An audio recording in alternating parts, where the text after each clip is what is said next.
The Allison engine roars, clawing the P-40 upward through thin, cold air over Assam's jagged valleys. December 13, 1943. A lone American pilot scans the hazy horizon. Distant specks, maybe 4 aircraft on routine patrol. He closes for a look. The specks swell, multiply. Bombers in rigid boxes, fighters layered above and below. Dozens upon dozens, arrowing straight for the Allied airfields below. Tracers erupt without warning. Cannon shells hammer his wings, ripping metal. The Warhawk bucks violently, but he rolls hard, guns thundering in reply. One rugged fighter, one man. What happens when duty forces a choice? Fight alone against impossible odds, or turn away and watch your comrades' bases burn? This is the story of Second Lieutenant Philip Adair, a 22-year-old pilot in the 80th Fighter Group's Burma Banshees. On a December afternoon in 1943, already airborne when warning came, he alone intercepted a massive Japanese raid threatening the fragile Hump lifeline over the Himalayas. In the China-Burma-India theater, those forward bases in Assam were everything. Lose them, and supplies to China halt, stalling the entire push against Japan in Asia. We'll follow, moment by moment from combat reports, how Adair bought precious minutes with relentless attacks in his battered P-40. Minutes that scattered bombers, forced early bomb drops into empty jungle, and preserved the fields. No exaggeration. This is what one pilot's refusal to break achieved when aggression disrupted overwhelming force. You'll walk away understanding how individual action in the right seconds could blunt an enemy's plan and keep a vital artery open. Late 1943, the China-Burma-India theater remained a grueling sideshow, yet critical. After sealing China's coast, Japan aimed to choke the last supply route, the airlift over the Himalayas, the Hump. Transports hauled everything from fuel to bullets across peaks that claimed planes daily in ice and turbulence. Japanese forces in Burma targeted the Assam airfields, launching those flights. Knock them out, and China's resistance crumbles. Terrain amplified every risk. Impenetrable jungle below, abrupt mountains funneling savage winds. Allied logistics strained at the limit. Fuel and spares trickled over the same deadly route. The 80th Fighter Group, Burma Banshees with skull-marked cowlings, flew worn Curtiss P-40Ns from bases like Dinjan. Tough in dives, armed with 650 calibers, they lagged in climb and turn against agile Ki-43 Oscars, but excelled at aggressive hit-and-run. Japanese raids grew bolder. Massed Ki-21 bombers with heavy fighter screens to overwhelm scattered defenders. Radar was primitive, warnings often too late. December 13th, a large force, 24 bombers, 40 escorts, lifted from Burma, loaded for Assam fields. Commanders expected piecemeal resistance. At Dinjan, scramble sounded. Most Banshees still armed or taxied. But Second Lieutenant Philip Adair, fresh from patrol in his P-40N Lulu Bell, refueled and airborne, was closest. No one else could reach the raiders in time. Adair faced the brutal calculus: vector away, report safely, and the bombs fall unopposed, cratering runways, torching transports, killing ground crews. Or dive in alone, buy minutes for others to launch, at the cost of near-certain odds. If this moment matters to you, take a second to mark it with a like. Back to the story. If you've watched our episode on the Bell P-39 Airacobra, why America's pea-shooter became deadly in World War II, you know its rugged frame absorbed punishment that broke lighter machines. Adair's veteran Warhawk would need every ounce of that durability in the theater where it still held its own. The formation bore down. One American fighter climbed to meet it. Adair pushed the throttle, climbing hard toward the intruders. The Assam Valley lay green and hazy thousands of feet below. Radio crackled fragmented warnings: large group, heavy escort. Clear skies, but wind gusts rocked the P-40 at altitude. He spotted them, dots resolving into layered ranks, bombers steady and low, fighters weaving protection above and below. Japanese lookouts saw the lone intruder. Escorts detached, Ki-43s diving for speed. Tension tightened as ranges closed. Adair stayed calm on radio, vectoring base defenses. Ground crews rushed anti-aircraft positions. Other Banshees scrambled engines. But minutes ticked away. The raid held course, numbers their shield. Then the twist. What Adair first took for a small patrol revealed its full weight. Dozens of aircraft pressing on. He positioned high, sun at his back, and rolled into the dive, the P-40's domain. Speed built past 400 miles per hour. He closed on the bomber box, gun sight steady. From 500 yards, .50 caliber hammers. Tracers walk into a Ki-21's engine. Sparks, then flame. The bomber peeled away, trailing smoke. Escorts pounced.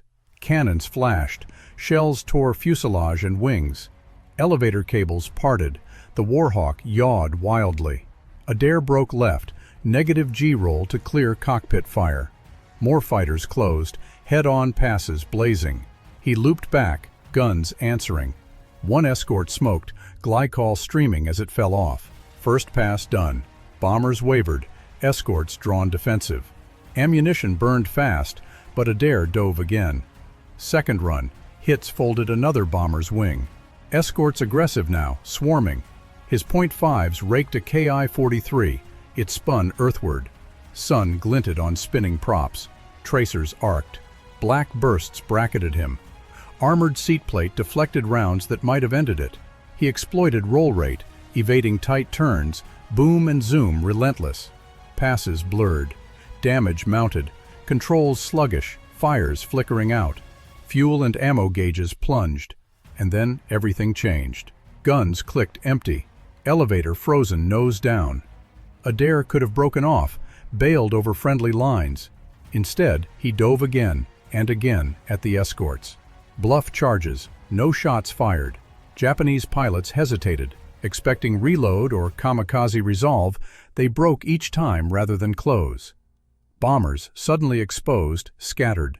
Crews jettisoned loads early over jungle, harmless miles from targets. Chaos spread through their ranks. Intercepted chatter later showed shock at the unyielding single fighter. One damaged bomber limped home, crew bailing. Escorts burned fuel evading phantom threats, abandoning protection. On the ground, Banshees tracked the high melee, tracers stitching sky. Orders raced. Launch everything. Anti-aircraft held fire, fearing blue on blue. Adair's cockpit narrowed to survival. Crushing G-forces, straining engine, altitude bleeding. He looped seatbelt around stick for crude trim, hands forcing unresponsive controls. Fuel critical. Crash meant jungle or enemy territory. Base personnel braced below, expecting bombs that never came accurately. Smoke thinned. Japanese turned south. Formation shattered. Mission failed. They now grasped. Superior numbers meant little against unbroken aggression. Escorts low on fuel, bombers scattered. Adair nursed the crippled Lulu Bell home. Inverted final approach for altitude, flip upright at the threshold. Wheels touched safely. Crews extinguished fires as he climbed down. One engagement, minutes bought. The hump lifeline held another day. Those minutes Adair seized on December 13th proved decisive. The raid aborted. Bombs wasted in jungle, fields intact. Hump flights continued uninterrupted that critical week. Tons of supplies reaching China for Stilwell's planning and nationalist forces. Japanese records noted disruption, damages to bombers and fighters. No major Allied losses. The enemy had misread Allied desperation in CBI, expected easy fragmentation. Adair exposed the flaw. Early, aggressive intercept could unravel massed raids. Japanese shifted tactics. Smaller groups, more night attempts, easing transport pressure. Ripples spread. Banshees gained edge. P-40 tactics refined for lone intercepts. Breathing room allowed newer aircraft arrivals by 1944, fueling northern Burma reconquest and Lido Road reopening. Air superiority shifted, isolating Japanese ground troops. Adair earned the Silver Star, later becoming an ace. His stand showed the aging P-40, in determined hands, still lethal against Japan's early designs. If this moment deserves to be remembered, a like helps mark that respect. Quiet settled over Assam. One pilot's minutes had preserved a theater's momentum. History notes grand strategies, but often it was such stands that kept larger efforts alive. The overlooked truth of Adair's fight wasn't spectacular kills. Records credit disruption and probables, but psychology. Japanese doctrine emphasized tight formations, disciplined escort. They faced an opponent who defied logic, damaged, ammunition gone, yet charging repeatedly. This bluff exploited hesitation no planner anticipated. Escorts broke rather than risk close engagement. Bombers, unprotected, dumped loads prematurely. Both sides' reports align. Cohesion shattered not by heavy attrition, but broken nerve. Irony lingers. The obsolete P-40 proved perfect. Rugged airframe took hits lighter Japanese aircraft couldn't. Dive speed enabled endless passes. In logistical starvation, one durable Warhawk outweighed numbers. If preserving real combat history matters to you, consider subscribing. These stories only survive if they're told accurately and without noise. Adair secured no decisive victory. He revealed a wartime constant. Raw refusal to yield could force enemies to doubt, abort, retreat. In the vast war machine, such individual moments sustained supply lines, enabled offensives, turned tides. The hump endured, Burma reclaimed, because one pilot chose fight over flight. Heroism, stripped bare, was often that simple choice under impossible pressure. Engine sputters silent on the Assam Strip.